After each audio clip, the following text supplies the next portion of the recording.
When the trumpet of the Lord shall sound, and time shall be no more, and the morning breaks eternal, bright and fair. When the saved of earth shall gather over on the other shore, and the roll is called up yonder, I'll be there.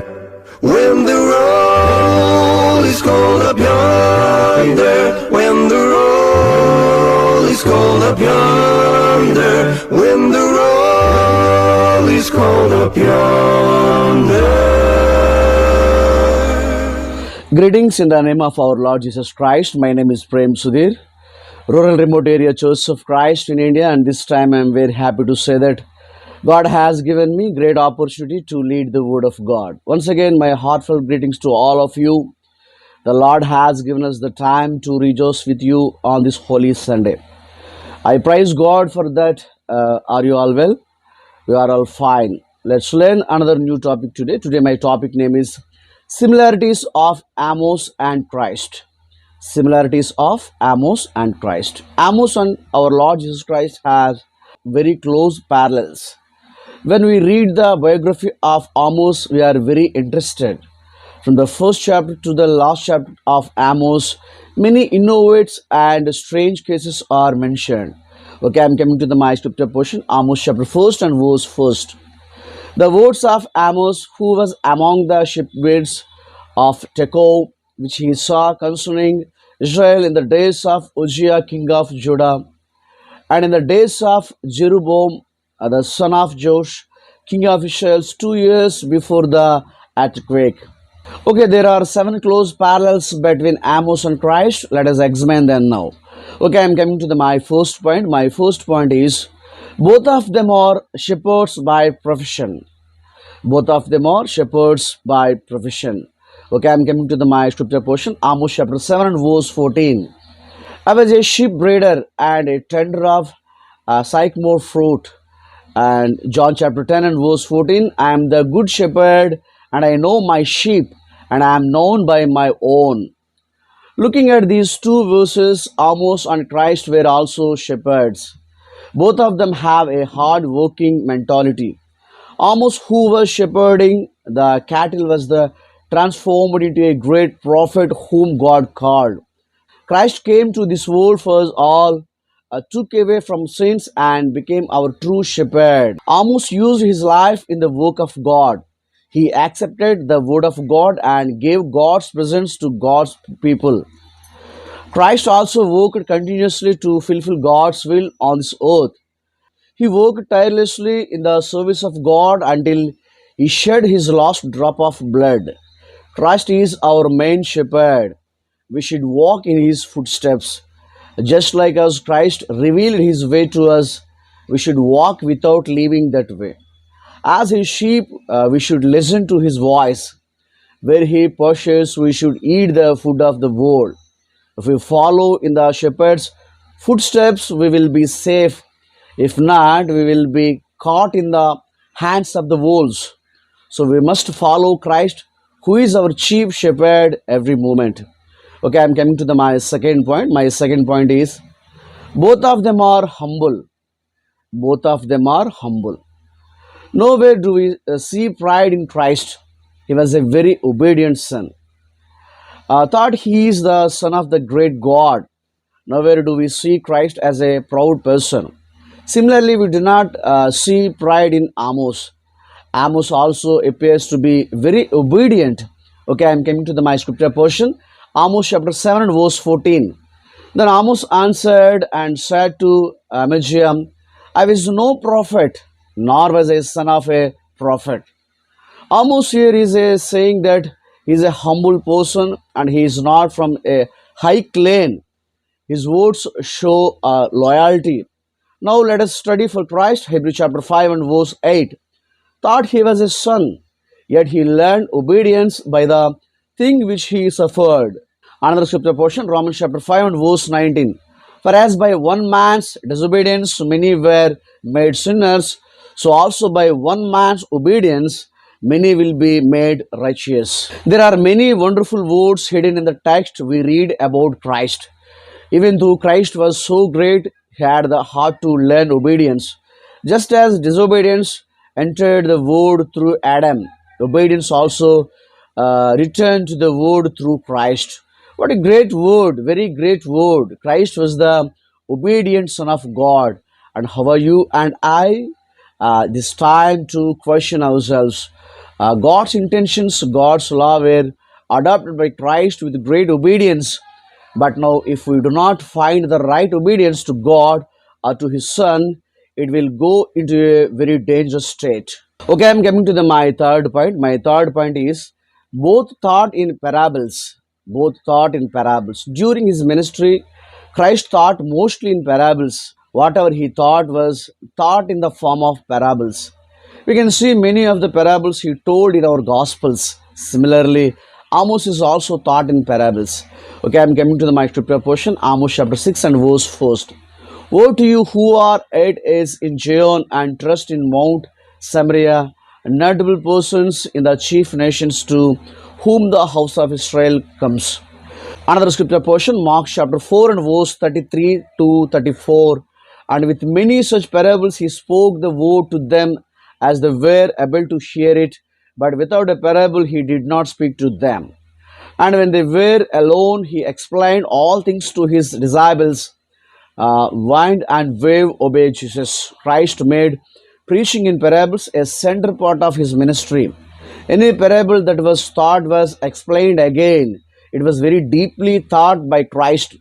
He thought in a way that made sense to them. Based on this, what we should learn is that all of Christ's teachings we embed in parables in a way that we can understand. In the same way, Amos used to teach the word of God to the people of Israel in parables. If we read this book of Amos, we will understand how God used Amos. In the same way, Christ is going to use you and me also in Him. Are you ready for this? Okay, I'm coming to my fourth point. My fourth point is both have divine inspiration. Both have divine inspiration. Both Amos and Christ the Lord were led by the Holy Spirit. They spoke the words of God to the people under the inspiration of the Holy Spirit. Jehovah has spoken is written about 40 times in the book of Amos. Amos chapter 7 verse 1. Thus the Lord God showed me, behold, He formed lotus forms at the beginning of the late crop. Indeed, it was the late crop of the king's mowing. Amos chapter 4 and verse, another scripture portion. Here this word, you cows of Bashan, who are on the mountains of Samaria, who oppress the poor, who crush the needy, who say to your husbands, bring wine, let us drink. Lord Christ also preached the gospel in His gospel ministry with the inspiration of the Holy Spirit. Christ did nothing without God's inspiration. Matthew chapter 4 and verse 1. Then Jesus was led by the Spirit into the wilderness to be tempted by the devil. Christ did nothing without God's inspiration. Today, we should also walk with God's inspiration. We should walk where God wants to walk. Okay, I'm coming to my fifth point. My fifth point is both of whom were charged with treason. Both of whom were charged with treason. In all ages, there are those who cannot bear to see those who do God's work. There are also those who oppose it. Just as Amos was opposed by the leaders of his time, he was also charged with a crime. Amos chapter 7 verse 10. Then Amaziah the priest of Bethel sent to Jeroboam king of Israel, saying, Amos has conspired against you in the midst of the house of Israel. The land is not able to bear all his words. When we observe about the time of Christ, many people accused Christ many times. Many times they saw Christ being persecuted, but Christ stood firm in all cases. Luke chapter 23 and verse 10. And the chief priests and scribes stood and vehemently accused him. Mark chapter 15 and verse 3. And the chief priest accused him of many things, but he answered nothing. Today, in our life, there are many people who accuse us too. However, we should not count them. We should live righteously and honestly. We should put burden on God and live carefully. We should not be ashamed when we are accused of crime. We should put burden on God and stand strong. Okay, I'm coming to my sixth point. My sixth point is Both of them are burdened with the duty of. Both of them are burdened with the duty of. In doing God's work, Amos and Christ fulfilled their responsibilities. They carried the burden. Amos chapter 3 and verse 8. A lion has roared. Who will not fear? The Lord God has spoken. Who can but prophesy punishment of Israel's sins? John chapter 9 and verse 4. I must work the works of him who sent me while it is day. The night is coming when no one can work. We too must bear the burden of His gospel by doing not only our works but also God's works. Now that is a great blessing to do God's work. Okay, I'm coming to my seventh point. My seventh point is both of them opposed selfishness. Both of them opposed selfishness. Amos chapter 6 and verse 4 to 6. Who lie on beds of ivory, stretch out on your couches, eat lambs from the flock and calves from the midst of the stall, who sing idly to the sound of stringed instruments and invent for yourselves musical instruments like David, who drink wine from bowls and anoint yourselves with the best ointments, but are not grieved for the affection of Joseph. Another scripture portion, Luke chapter 12 and verse 19 to 20. And I will say to my soul, soul, you have many goods laid up for many years. Take your ease, eat, drink, and be merry. But God said to him, fool, this night your soul will be required of you. Then who will those things be which you have provided? Christ opposed the rich and selfish, and also Amos. Let us not live like this. May God bless you and your family members and children. Thank you so much for watching my video. Once again, I recall my topic. Today my topic name is Similarities of Amos and Christ. Similarities of Amos and Christ. My first point is both of them are shepherds by profession. My second point is both of them are humble. My third point is both taught in parables. And my fourth point is both have divine inspiration. And my fifth point is both of whom were charged with treasures. My sixth point is both of them are burdened with the duty of. And my seventh point is both of them opposed selfishness. Thank you so much for watching my video. Let us pray. Heavenly Father, praise be to your glorious name. We praise you for this Sunday you have blessed us. We thank you for your words that you have given us today. Bless us through these words to be devoted to you. Bless all who hear these words and their families and have been with us all last week. Protect us all this week. We ask this prayer in Christ's name, Father. Amen. Thank you so much for watching my video. If it is possible, please do subscribe my YouTube channel. My YouTube channel name is Nedisinmeta Church of Christ and my email address is premsudhir3333@gmail.com. If it is God's will, we will meet next week. Have a great day. Have a blessed Sunday. Take care. Bye-bye. Bye. When the roll is called up yonder, I'll be there. On that bright and cloudless morning when the dead in Christ shall rise, and the glory of His resurrection share. When this chosen one shall gather to their home beyond the skies, and the roll is called up yonder, I'll be there. When the roll is called up yonder, when the roll is called up yonder, when the roll is called up yonder,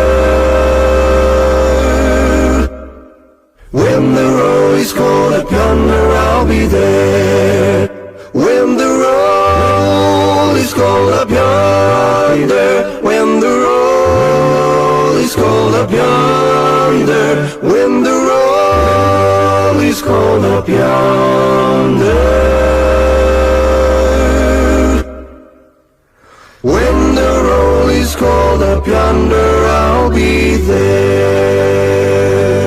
When the trumpet of the Lord shall sound and time shall be no more, and the morning breaks eternal, bright and fair. When the saved of earth shall gather over on the other shore, and the roll is called up yonder, I'll be there.